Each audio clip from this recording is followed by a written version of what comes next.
उत्तराखंड में कांवड़ यात्रा के दौरान सभी दुकानों पर मालिकों के नाम की तख्ती लगाने का आदेश दिया गया है, जिसके बाद सियासी बवाल मचा हुआ है।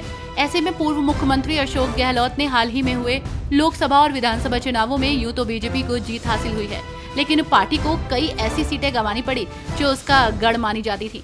बीजेपी के लिए चिंतन की बात ये भी है कि हारने वाली सीटों में से कई धार्मिक नगरों में आती हैं।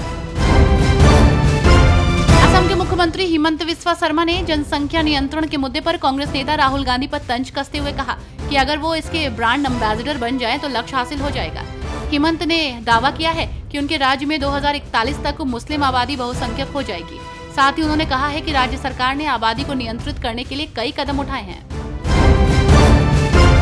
बिहार में कानून व्यवस्था की स्थिति पर मुख्यमंत्री ने आज बैठक बुलाई है। इसे लेकर सभी बड़े अधिकारी मुख्यमंत्री आवास पहुंचे। राज्य के पुलिस महानिदेशक, मुख्य सचिव सहित पुलिस मुख्यालय के कई बड़े अधिकारी मुख्यमंत्री आवास पहुंचे। इस बैठक में एक आला अधिकारी भी मौजूद रहे, जहां उन्होंने कानून व्यवस्था की स्थिति पर अधिकारियों से चर्चा की और फीडबैक लिया। महाराष्ट्र में विधानसभा चुनाव की आहट के बीच राष्ट्रवादी कांग्रेस पार्टी शरद चंद्र पवार के प्रमुख शरद पवार लगातार राज्य का दौरा कर रहे हैं। इस दौरान पवार अब तक 3 सीटों पर उम्मीदवार की घोषणा कर चुके हैं।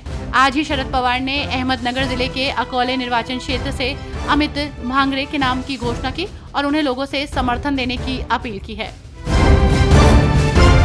लोकसभा चुनाव के बाद अब हरियाणा में विधानसभा चुनाव को लेकर सियासी हलचल तेज हो गई है। इस बीच कांग्रेस सांसद कुमारी शैलजा ने दावा करते हुए कहा कि लोकसभा चुनाव में कांग्रेस बहुत मजबूती के साथ उभरी है। उन्होंने कहा कि शहरी क्षेत्रों में हमें अभी और मेहनत की जरूरत है। कांग्रेस नेता ने ये भी कहा कि आगामी चुनाव में हम एकजुट होकर लड़ेंगे। लोकसभा चुनाव से पहले लल्लन सिंह ने जमुई और किऊल के लोगों से एक बड़ा वादा किया था, जिसे उन्होंने पूरा कर दिया है। रेल मंत्री अश्विनी वैष्णव ने किऊल और जमुई के बीच लखीसराय जिले के 4 हाल्ट पर विभिन्न मेमू ट्रेनों का ठहराव देने का आदेश जारी किया है। रेलवे बोर्ड के आदेश पर उपनिदेशक राजेश कुमार ने संबंधित आदेश पत्र जारी कर दिया है। केंद्रीय मंत्री चिराग पासवान ने कहा है कि वो जाति या धर्म के नाम पर किसी भी विभाजन का समर्थन नहीं करते। उन्होंने मुजफ्फरनगर पुलिस द्वारा जारी गाइडलाइन का विरोध करते हुए कहा कि मैं इसका समर्थन नहीं करता हूं। पासवान ने आगे कहा कि समाज में सिर्फ 2 वर्ग अमीर गरीब हैं और विभिन्न जातियों और धर्मों के लोग इन्हीं दोनों श्रेणियों में आते हैं। कर्नाटक विधानसभा में राज्य संचालित निगम में कथित वित्तीय अनियमितताओं को लेकर जमकर हंगामा हुआ। विपक्षी भाजपा और जेडीएस ने सरकार के खिलाफ प्रदर्शन किया। साथ ही उन पर लूट का आरोप लगाते हुए मुख्यमंत्री सिद्धारमैया के इस्तीफे की मांग की।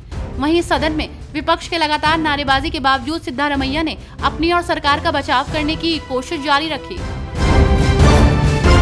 सर्वोच्च न्यायालय ने चेक बाउंस के कई मामले लंबित रहने पर गंभीर चिंता जताई है। शीर्ष अदालत ने कहा है कि यदि पक्षकार तैयार है तो अदालतों को परक्राम में लिखित अधिनियम के तहत उन्हें समझौता करने को प्रोत्साहित करना चाहिए। हरियाणा में 465 सब इंस्पेक्टर्स की नौकरी पर खतरा मंडरा रहा है। पंजाब हरियाणा हाई कोर्ट ने 400 पुरुष और 65 महिला सब इंस्पेक्टर्स की नियुक्ति मामले में दायर याचिका पर सुनवाई करते हुए हरियाणा सरकार समेत अन्य को नोटिस जारी कर जवाब मांगा है। याचिकाकर्ता ने हाई कोर्ट से नियुक्ति को रद्द कर नए सिरे से चयन सूची तैयार करने की अपील की है।